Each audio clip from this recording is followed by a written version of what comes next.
Donc, ça va effectivement poser le problème de l'organisation, c'est-à-dire le défi organisationnel dans nos unités de recherche. Pourquoi? Parce que les contraintes sont de plus en plus fortes de nos autorités de tutelle, avec des enjeux qui sont à la fois scientifiques, garantir la fiabilité des résultats de la recherche, mais également financiers, de plus en plus. On connaît les ressources, c'est optimiser les ressources humaines et financières, répondre à une demande sociétale de plus en plus forte en termes de traçabilité, de visibilité, et puis s'adapter à une évolution technique permanente, c'est une évidence, tout va très très vite dans le monde de la recherche.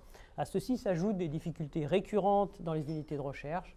Ça a été les départs à la retraite, importants, même s'ils sont un petit peu en baisse, la mise en place de la RTT, un mode de financement de la recherche qui est très nouveau, le financement sur mode de projet, les gens qui ont de l'argent, qui gèrent leurs propres informations, leurs propres contrats, une transmission qui a été plutôt orale du savoir dans nos environnements, et un parc d'équipements et instruments très important, c'est le cas dans le domaine de la chimie, donc le CERMAV par exemple a de la RMN, de la spectrométrie de masse, de la microscopie électronique, de la chromatographie, de l'infrarouge, etc., du calcul intensif, donc parc instrumental extrêmement important, et évidemment des directions peu formées au management, d'accord, c'est pas un scoop.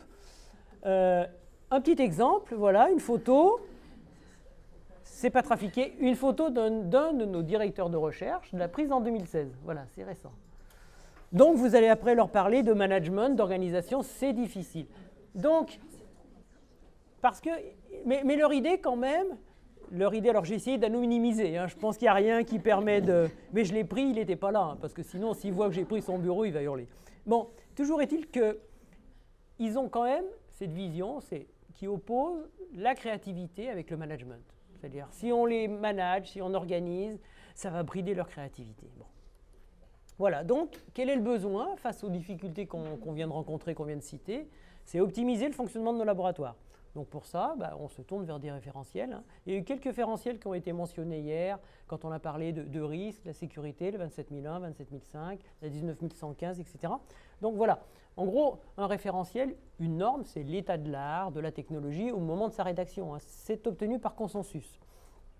Donc, ces référentiels vont constituer pour nous des guides de bonne pratique vers lesquels on va se tourner quand on a des besoins particuliers, permettre de bénéficier d'un label quand vraiment c'est nécessaire. Les laboratoires qui ont des contrats avec des entreprises pharmaceutiques, effectivement, on leur demande d'être certifiés pour s'assurer effectivement que le travail, qui sont organisés, qui peuvent répondre correctement aux besoins. Disposer d'un support méthodologique, donc on est toujours dans le guide des bonnes pratiques, utiliser une terminologie commune, on a vu que la notion de vocabulaire est importante, et puis répondre à un besoin d'harmonisation, c'est-à-dire le regroupement de laboratoires, de plateformes techniques, et autant prendre un modèle commun plutôt que d'imposer celui d'un des composants de cette réorganisation.